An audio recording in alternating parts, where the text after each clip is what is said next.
Թվերն այնքան մեծ են, որ մենք հաճախ կորցնում ենք իրականության վտանգի զգացողությունը։ Կարծես թե դա մեզ չի վերաբերվում։ Միայն գազի վաճառքից առաջացած պարտքերի օրինակով փորձենք պատկերացնել, թե թվերի տակ ինչեր են թաքնված։ Եվ այսպես, 1992-96 թվականներին հանրապետությունում օգտագործված գազի պարտքը կազմել է շուրջ 26 միլիարդ դրամ։ Հիմնակ ձեռնարկություններից, քաղաքացուց, գյուղացուց, պարտքերի գանձման անպտուղ փորձերից հետո կառավարությունը սույն պարտքը համարել է անհույս եւ իր որոշմամբ հաշվանցել։ Յուրաքանչյուրս իր տանն ու հիմնարկում նստած կարող է մտածել. վերջապես հայերենի կառավարությունը ըմբռնումով մոտեցավ մեր ցավերին։ Այո, բայց փոխադարձ այդ ըմբռնումը շատ նման է գոլ ջրով լցված վաննայում սեփական երակը կտրելուն։ Բացատրեմ, թե ինչու։ Նույն 1998 թվականին, երբ ստեղծվում էր հայ-ռուս գազարդ համատեղ ձեռնարկությունը, ռուսական գազի դիմաց հայկական կողմը պայմանագրի հիմքում դրեց գազամուղի հանրապետական ցանցը։ Գազամուղի ցանցի դիմաց ռուսական կողմը պարտավորվեց 3 տարի շարունակ Հայաստան ներմուծել տարեկան 600 միլիոն խորանարդ մետր անվճար գազ, 148 միլիոն ամերիկյան դոլար ընդհանուր արժեքով։ Հրաշալի է, չէ՞։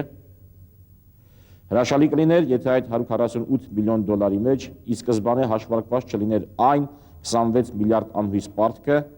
որի վրա ամիս ավելանում են նորանոր միլիարդներ։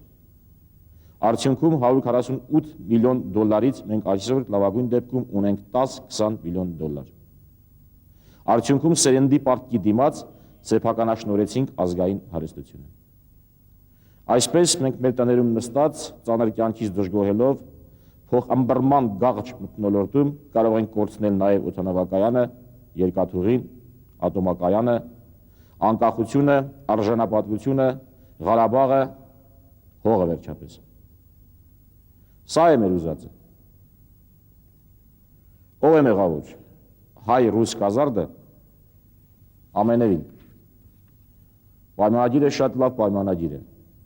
Պայմանագրային պարտավորությունները ռուսական կողմը կատարում է լիարժեք։ Ձմռան նեղ օրերին նույնիսկ օգնում է պայմանագրից դուրս։